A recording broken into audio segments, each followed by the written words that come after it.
और दूसरों से तुलना, उससे मैं अनहैप्पी होता हूं। और तुलना से हमारे अंदर असंतोष जनरेट होता है। इससे बड़े दुनिया में क्या गिफ्ट है? That I am, so it is such a bliss that you are. उसमें तुमको ठोक ठोक ठोक के कंडीशनिंग किया गया है। Comparison, competition, performance, success. मैं आज इस समय जहां भी हूं, ये दुनिया की सबसे ब्यूटीफुल जगह है। This moment is the best moment in life.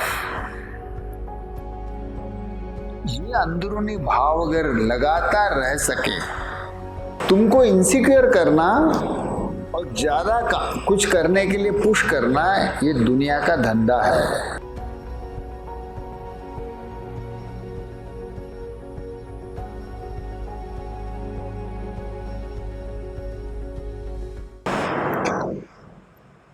खुद को पुश करना चाहिए नहीं। मुझे तुम्हारे सवाल में एक्चुअली दो हिस्से दिखते हैं।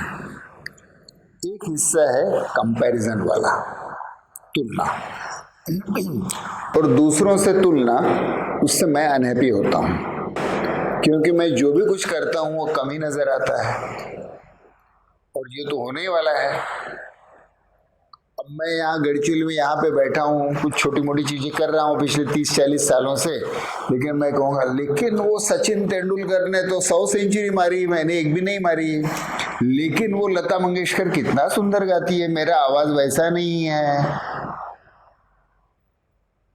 तो एक तो हिस्सा तुलना का है, और तुलना से हमारे अंदर असंतोष जनरेट होता है। मैं जो हूं उसमें मुझे एक सेंस ऑफ डिलाइट होना चाहिए, दैट आई एम। इससे बड़े दुनिया में क्या गिफ्ट है?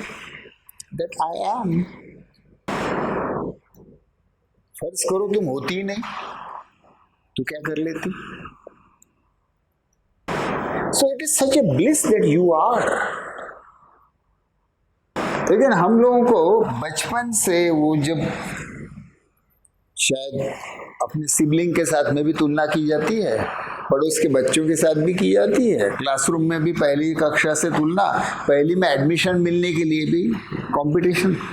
एक टीवी पे 25 साल पहले एक ऐड आया करती थी, वो दो औरतें पार्क में बैठ के कुछ अपनी गॉसिपिंग कर रही हैं, और उसमें से एक का बच्चा ऐसा दौड़े दौड़े आता है और कहता है, मम्मी मम्मी मुझे परीक्षा में 92% मार्क मिले। तो उसकी माँ उसको शाबाशी देने के बजाय या उसको प्यार से पास में लेने के बजाय कहती है, लेकिन राजू को कितने मिले?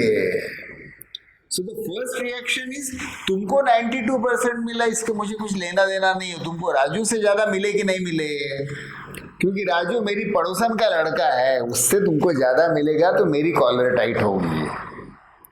तो ये कंपैरिजन, कंपटीशन इतनी डीप सीटेड हम में भर दी जाती है। इसका एक कारण है। इसके कारण का तुम्हारे हित अहित से कोई लेना देना नहीं है। एडम स्मिथ का नाम सुना है क्या? एडम स्मिथ एक बड़े अर्थशास्त्री हो गए। आज दुनिया भर में जो पूंजीवादी अर्थव्यवस्था चलती है, उसका महत्व का आधार उन्होंने दिया। तो वो क्या कहते हैं कि समाज में या देश में जो सब लोग, इंडिविजुअल लोग दौड़ धूप करते रहते हैं, काम करते रहते हैं, ये अपने अपने स्वार्थ के लिए करते रहते हैं। उसमें वो देश का, समाज का जीडीपी बढ़ जाता है, ये तो बाय प्रोडक्ट है। कोई भारत का जीडीपी बढ़े इसलिए आप में से कोई काम करता है क्या? कोई भी नहीं करता। भारत का जीडीपी बढ़ जाता है आपके काम करने से, लेकिन आप तो काम करते हैं अपने अपने फायदे के लिए, ऐसा एडम स्मिथ ने कहा। तो फिर उससे पूंजीवाद ने उससे निकाला जवाब कि फिर लोगों से काम करवाना हो तो इनको सिर्फ चाबुक ही नहीं मारना चाहिए, एक पीछे से चाबुक मारना चाहिए, सामने से गाजर लगाना चाहिए। आचार्य रजनीश एक कहानी कहा करते थे मुल्ला नसरुद्दीन की। वो नसरुद्दीन जो, उसके पास एक गधा है। वो गधा बड़ा हठीला है, हिलता नहीं है। अब नसरुद्दीन उसके ऊपर बैठा तो गधा हिले नहीं, आगे जाए नहीं। अब नसरुद्दीन को तो उससे काम करवा लेना है। तो नसरुद्दीन ने चालाकी क्या की, पहले तो उसने उसको बहुत चाबुक मारे, लेकिन गधा गधा ठहरा, नहीं हिला। तो नसरुद्दीन ने एक लकड़ी ली, वो जो मछली पकड़ने के लिए वो कांटा डालते हैं ना, वैसे उसको सामने एक रस्सी बांधी और रस्सी के सामने एक गाजर लटका दिया और बैठा उस गधे के पीठ पे। और वो लकड़ी गधे के मुंह से 2 फीट आगे वो गाजर लटक रही है। तो गधा क्या करता है, गधा ही ठहरा, तो वो गाजर खाने के लिए आगे बढ़ता है। अब वो गधा जब गाजर खाने के लिए आगे बढ़ता है और नसरुद्दीन गधे के ऊपर बैठा है, तो गाजर भी आगे बढ़ता है। अब गधे को ये समझता नहीं है कि मैं आगे जाऊंगा तो गाजर और भी आगे ही जाने वाला है, मेरे मुंह में कभी लगने वाला नहीं है। लेकिन नसरुद्दीन का काम तो बन गया। तो आज की पूरी व्यवस्था आपको गधा बना के आपके सामने गाजर लटकाती है। करो और काम करो और परफॉर्मेंस करो और ज्यादा करो, तो देश का जीडीपी बढ़ेगा या टाटा या अंबानी का इनकम बढ़ेगा या और कुछ होगा।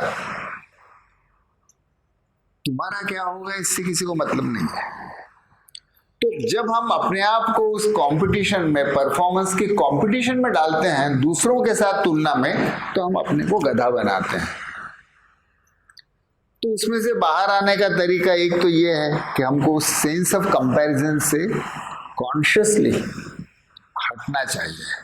इतना आसान नहीं है मैं कह रहा हूं, लेकिन इतना आसान तो नहीं है। दिन रात हमारे भीतर, तुमने एक शब्द इस्तेमाल किया तो थोड़ी मुझे हंसी आ गई थी। तुमने ऐसे कहा कि आज तक मेरी लाइफ में, तो मैं सोच रहा था इसकी लाइफ ही कितनी हुई है आज तक। लेकिन आज तक की जो भी तुम्हारी लाइफ रही, 20 साल 22 साल जो भी हुई होगी, उसमें तुमको ठोक ठोक ठोक के कंडीशनिंग किया गया है।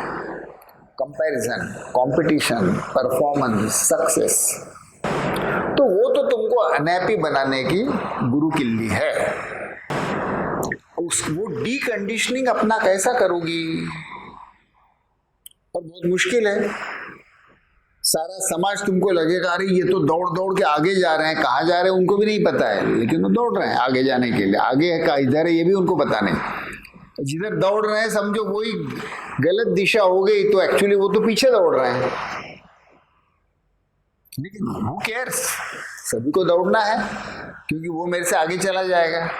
खाई में अगर गिरने वाला हो तो कौन पहले गिरता है, ऐसी ये दौड़ है। तो ये सेंस ऑफ कंपैरिजन से अपने आप को दूर करना कुछ हद तक, 100% तो मुझे नहीं लगता है संभव है, because all of us are product of this society. तो हमारा बहुत साइको कंडीशनिंग हुआ होता है। लेकिन जितना संभव है सेंस ऑफ कंपैरिजन से दूर होना। दूसरा ये है कि to be able to take delight in what I am. अब मुझे चश्मा है, अब बचपन से ही है, 9th स्टैंडर्ड में गया तब से चश्मा है। अब मैं इस पे अगर रिग्रेट करूं तो कोई फायदा तो है नहीं, वो चश्मा तो है और मुझे लगाना तो पड़ेगा, उसके बगैर तो मुझे कुछ दिखाई नहीं देगा। तो बेहतर है मैं चश्मे में डिलाइट ही लूं, जो हूं मैं उसमें डिलाइट लूं। इसको रिग्रेट करते बैठूंगा कि देखो लेकिन क्या कितने लोगों को चश्मा नहीं, वो क्या स्मार्ट दिखते हैं, मुझे तो झंझट लग गई, इसके बगैर मुझे दिखाई नहीं देता है, गिर गया तो, फूट गया तो, वगैरह वगैरह वगैरह। मैं जो हूं और मैं जो कर रहा हूं, ये इस क्षण की दुनिया की सबसे सुंदर एक्टिविटी है। मैं आज इस समय जहां भी हूं, ये दुनिया की सबसे ब्यूटीफुल जगह है। This moment is the best moment in life.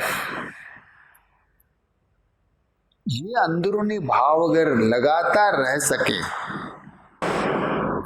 तो मुझे कुछ खो गया, कुछ मैं पीछे रहा हूं, वो नहीं तो इससे भी बेहतर कर सकता था, इसकी फिर जरूरत नहीं पड़ती है।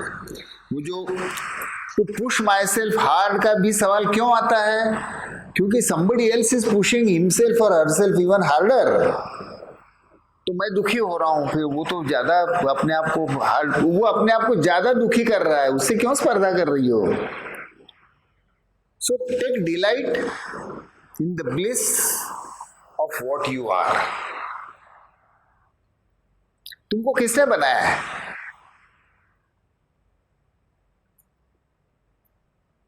Who made you? तुमने बनाया। नहीं, तो फिर इसलिए तुमको मैं जैसा हूं उसमें रिग्रेट करने का कोई कारण ही नहीं है, तुमने तो खुद को बनाया नहीं।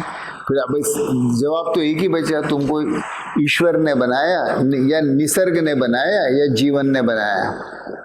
तीनों इतने महान हैं कि उन्होंने अगर बनाया तो that must be the best. So really shit, तुमको इनसिक्योर करना और ज्यादा कुछ करने के लिए पुश करना, ये दुनिया का धंधा है। दुनिया मुल्ला नसरुद्दीन है, तुम गधा मत बनो।